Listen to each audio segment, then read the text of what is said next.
Hi, welcome to this part of my guide and review featuring the FlexTale Solo Adventuring Toolkit. In this part, we are going to talk about variants for traditional play, that is, ways in which you can use the material in the Solo Adventuring Toolkit with your group of players, although there are some solo considerations as well. And I wanted to start this video by talking about something that was inspired by a comment made by one of my viewers, Serenity. In my solo tutorial featuring Quick and Classic, if you haven't seen it, the link will be in the description below. Serenity made the accurate observation that when it comes to certain encounters in that tutorial, I am using the as-trace table in different ways from what is explained in the Solo Adventuring Toolkit. So this is a very important point of any oracle, set of tools, set of tables that you use in solo role-playing games. Even though you have instructions and a clear process to follow in any of those, toolkits, oracles, emulators, the most important thing about solo role-playing is giving priority to the adventure, to the encounter. If you see a particular instance in which a set of tables could end up producing better results than what is explained in whatever book that you are using, then go for it. Use those tables, those tools, however you like, as long as it adapts in a fun way, in a logical way as well, to the situation at hand. In the solo tutorial, as I was reading through the pre-generated module, I became aware of the existence of a key in the fluorescent cave, so that secret was spoiled. And in order for me to balance things out so that the adventure wasn't too easy, I decided to make some rolls on the as-trace table to make things a bit more challenging, because otherwise it's just too easy. You start to walk around the adventure site and you open secret doors, you find the secret caches of treasure. If the adventure is written in a certain way that you are reading the paragraphs and the secrets are not spoiled before you take action, and remember, this is explained in the solo adventuring tutorial of the Quick and Classic role-playing game, then you can use the as-trace table to generate some surprises, so that even though you take those objects, you take those paths that normally the players wouldn't be aware of them, that way there is a sort of penalty or challenge for you to face because you decided to take advantage of that spoiled knowledge or revealed secret. So yes, definitely when you are using the Solo Adventuring Toolkit, pay attention to the protocol, to the process that explains how to use those tables, but discard those processes, those instructions, those protocols if it makes more sense with a particular encounter within the adventure or a set of encounters. Now let's proceed with the variants for traditional play. As always, I am going to read some paragraphs to you and I will give my opinions on those paragraphs. First, we have an introduction. Though the purpose of this book is to help provide tools and techniques to generate an enjoyable solo play experience, it's worth recognizing that these tools are equally deployable in a traditional gaming environment with multiple players and multiple characters. So yes, you can use any tool, any process, any step-by-step sequence in this solo adventuring toolkit to enhance, bolster, or improve your group experience. That is, when you are running an adventure for your group of players, you can use any of these tables, any of these oracles to perhaps improvise some things, to generate content beforehand or during play as well. It's all about the sort of gameplay experience that you are looking for. Then we have information on traditional one player, one character style of play. So here it says that it's important to recognize that a traditional gaming table is really a set of individuals playing one character. And yes, that is true. Many role-playing games take it into account, or as normal or standard, that you are only going to be controlling or using a single player character. Next, we have information on multiple players and multiple characters. You can approach traditional group RPG play with one player, many characters. Or you could even handle it with multiple players and multiple player characters. That is, you have a pool of player characters and anyone in the group can play as any of those personalities within the game. Next, we have information on advantages. Multiple players, multiple characters allows for greater versatility. You are not locked into playing a single character. There are many traditional campaigns where players either grow bored of their characters or are itching to roll up brand new directions for additional spice and flavor.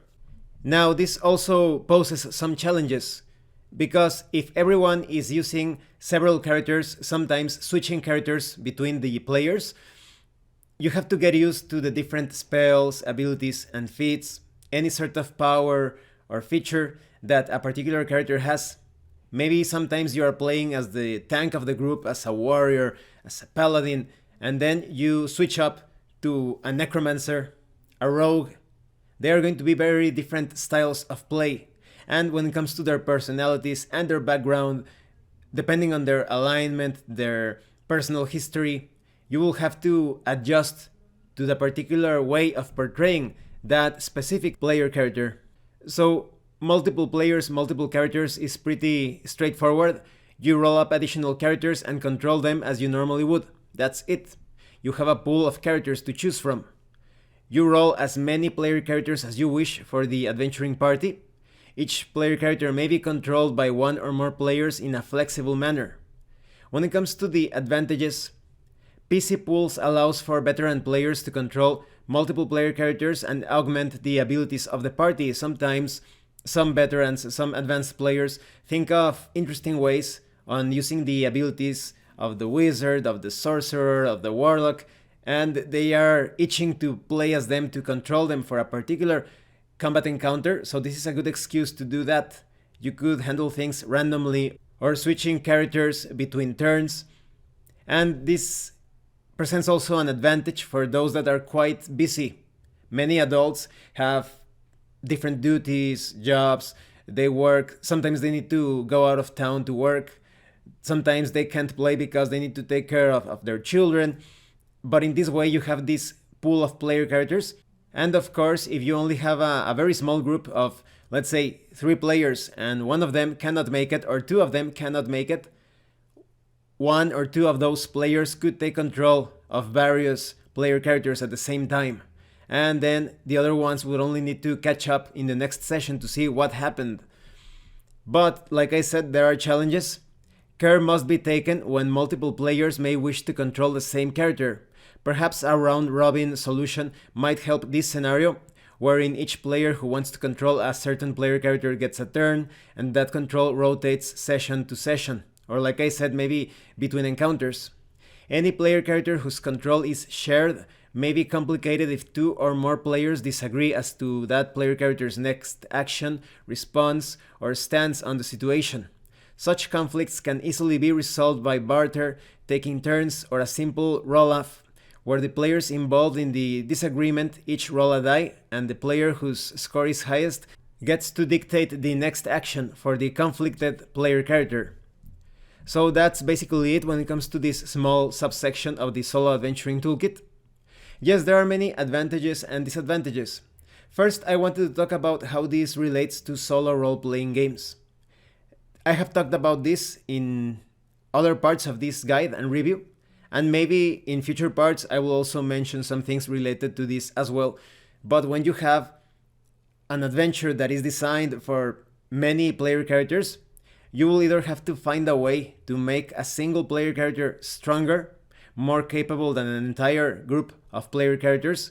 And remember that there are many heroes in fiction that I am trying to analyze in my Solo Adventurer series. I started with Conan the Barbarian at the time of this review.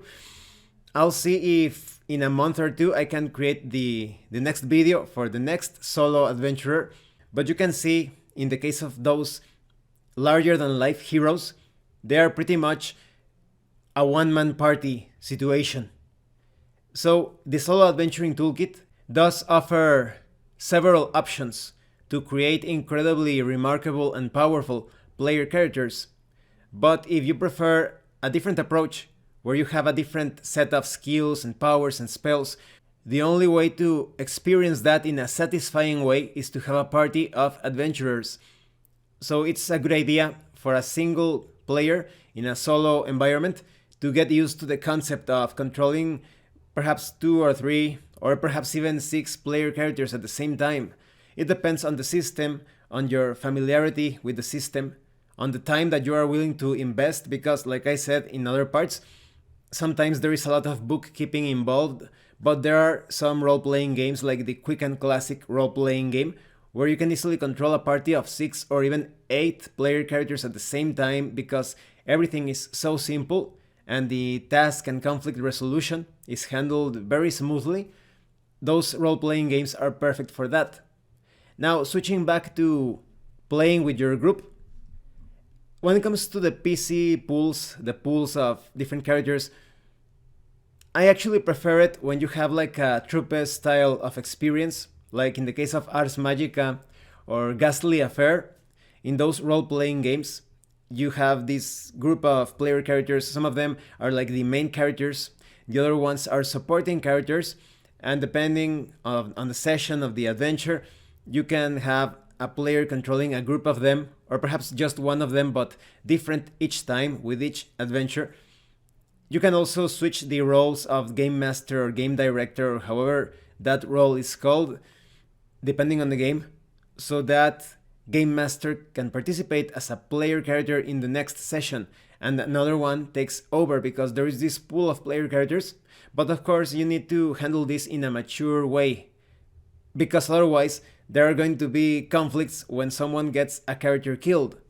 So as long as a player is taking into consideration that a player character is public property, let's put it like that, you can play it to the best of your ability, but if you fail, if you end up dying or suffering some mishap related to the background, to the history of that player character, to the life of that personality within the game, then there shouldn't be resentments or conflicts because it's a pool of player characters and things like that will happen.